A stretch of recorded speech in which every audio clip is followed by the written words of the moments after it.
Deus prepara. E hoje é uma palavra para você de instrução para a tua vida. Porque a libertação, o grito, a exortação, ela te sai eufórica, ela faz você sair eufórico daqui.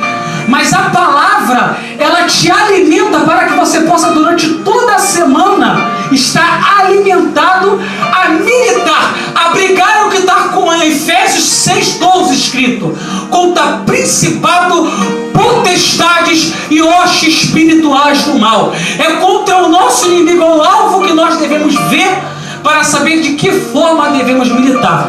Amém, igreja? Eu convido os amados a abrir suas Bíblias na Epístola de João, a primeira Epístola de João, no final da Bíblia, no capítulo 5. É apenas um versículo que eu vou ler. Louvado seja o teu nome, capítulo 1 João 5, verso 18.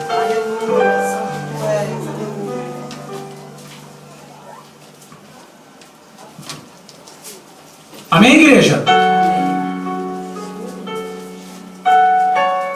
O que nós podemos dizer das promessas de Deus e as contradições da vida? O que nós podemos dizer sobre estarmos debaixo de promessa e a vida está dizendo algo completamente ao contrário daquilo que nos foi prometido? Mas aquele que prometeu na minha vida e na tua vida é fiel para concluir. Não é necessário que você venha entender os planos do Senhor, mas é necessário que você venha andar segundo a vontade daquele que te chamou. E quando Ele te chama, Ele te capacita. Quando Ele te chama, Ele te protege, porque o salmista fala: Senhor, colocará os seus anjos ao meu derredor. Os anjos de Deus estão ao derredor da tua vida, estão ao derredor da tua família. E aquele que é de Deus, o inimigo não toca. E hoje vamos entender o que é o inimigo não tocar, ou até que ponto é o inimigo tocar em alguém, e o que é ser tocado pelo inimigo.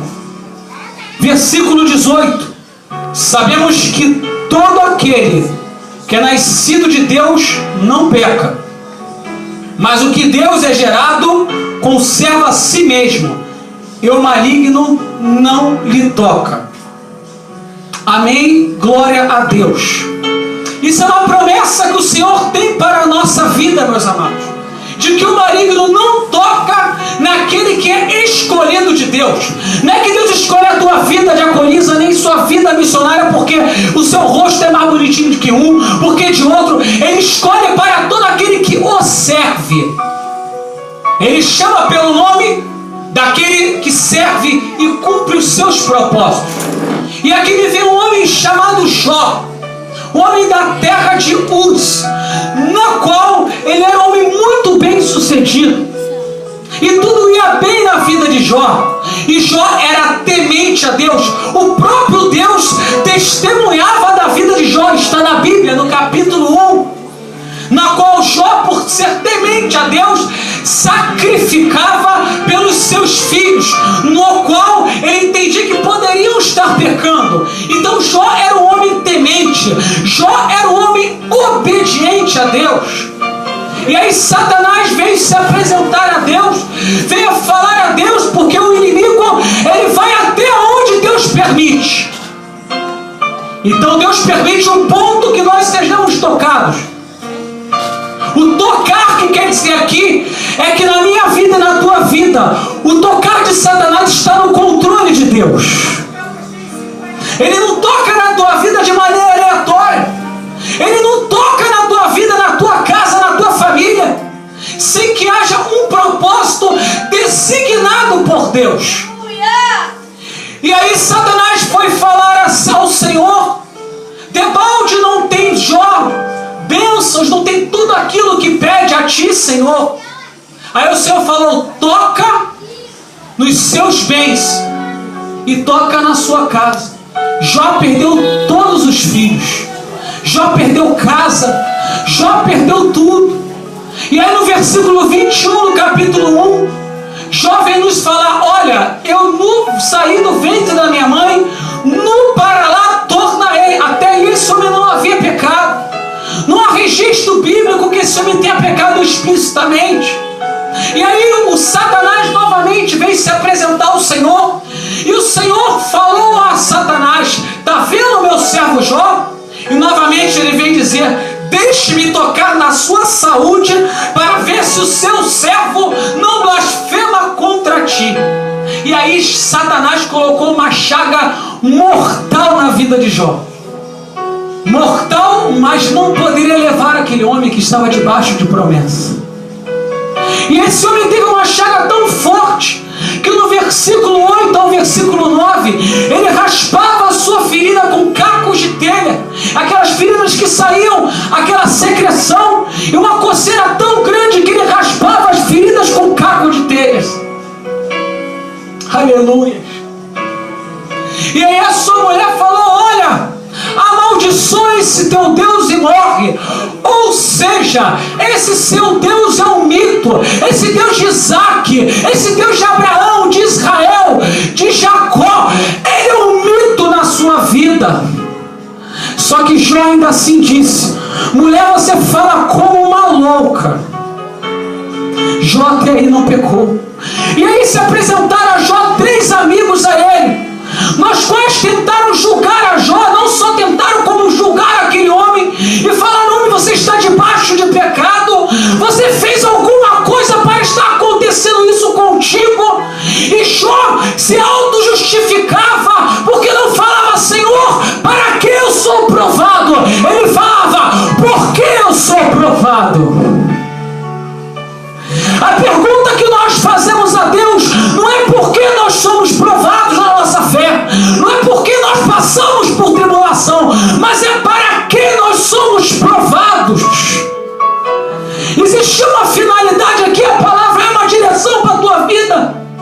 Porque Jó se auto-justificava.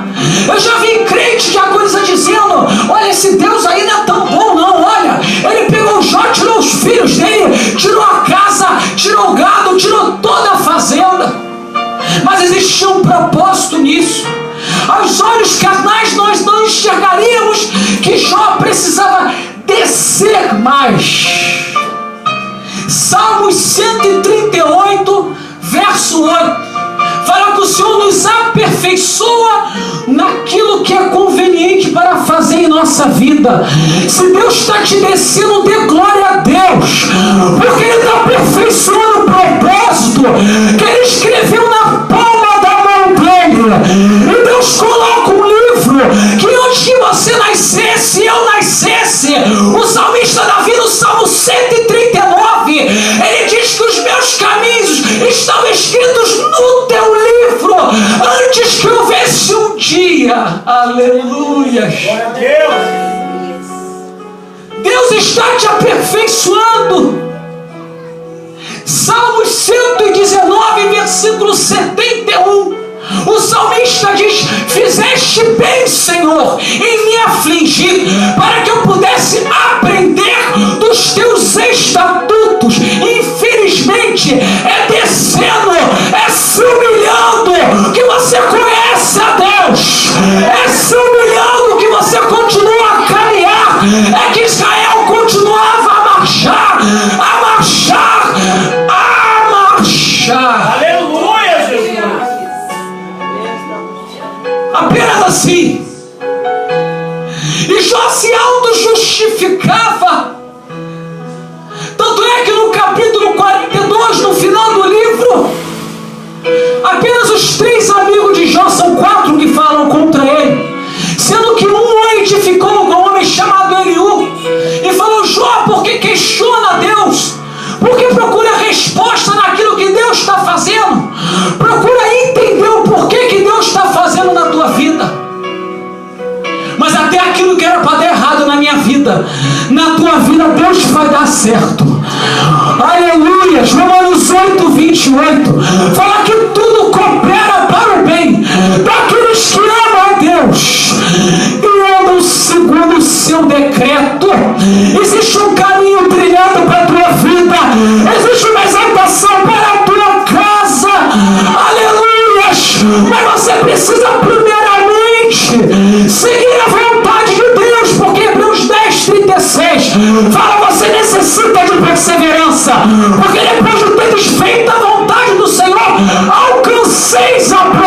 A promessa ela vem depois de fazer a vontade de Deus. Senão Deus vai apertar. Vai apertar. Ele vai apertar. Jó no capítulo 42, verso 2. Ele nos fala: bem sei, Senhor, que tudo podes, e não há ninguém que possa impedir os teus pensamentos. Algumas versões falam: o teu propósito não está encoberto, o meu propósito diante da tua face. Existe um propósito na vida daquele homem. Ele diz no versículo 5: antes eu te ouvia, agora eu te vejo. Aleluia, Jesus. Você hoje em dia está vendo a Deus. Você está sendo provado neste fogo. Hoje em dia você entende porque está descendo, porque Deus está te levantando. Mas aquele que está descendo não entende porque está descendo. Mas por quê? Porque se Deus te revelar todos os processos que você deve passar na tua vida, você desiste da promessa. Desiste da promessa, tu não aguenta. Eu fui liberto na minha vida pela palavra de Deus. E se Deus me revelasse todos os processos que eu deveria passar, eu teria desistido. Eu teria desistido. Deus revela a semente e revela a colheita. E nesse meio tempo, Ele vai provando a tua fé. A caminhada do povo no deserto seria de Belém a Cades Barneia, Deuteronômio 1, verso 2, fala que é uma jornada de aproximadamente 11 dias. A murmuração levou o povo a perambular pelo deserto, mesmo sobre milagre, mas perambulou 40 anos. Mas no deserto, crente, é lugar de contemplar milagre, é lugar de chover maná na tua vida, é lugar de brotar água de rocha, é no deserto que você conhece a Deus, é no deserto, é nesta doença que Deus fala: olha, eu estou vivo aqui, eu sou o teu Redentor. Aleluia, Jesus. Jesus é o teu Redentor que vive. E Jesus quer fazer uma diferença na tua vida, daquilo que você nunca experimentou. Aleluias. Chegou um ponto que Jó disse: eu sei que o meu Redentor vive, e por fim virá sobre a terra. Essa chaga come a minha pele, mas quando chegar na minha carne, eu tenho certeza, eu verei a Deus. Aleluia, Jesus. Ele não esmoreceu na fé, ele não murmurou, mas ele entendeu onde Deus queria levá-lo. E parecia que Deus fugia da presença daquele homem, que no capítulo 23, verso 8, ele veio falar: Senhor, o Senhor parece que se esconde de mim. O Senhor parece que eu procuro para o lado esquerdo, onde talvez opere, e o Senhor ali não estás. Eu procuro no lado direito e não o diviso. Mas ele chegou a uma conclusão que está no versículo 10.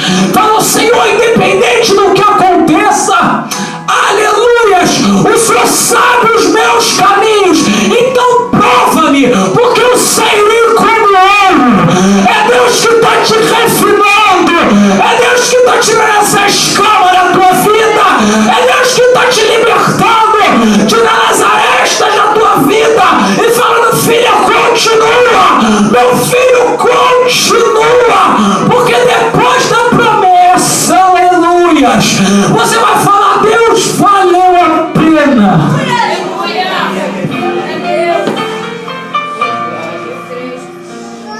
E Jó chega à conclusão de que bênçãos foram alcançadas na vida dele.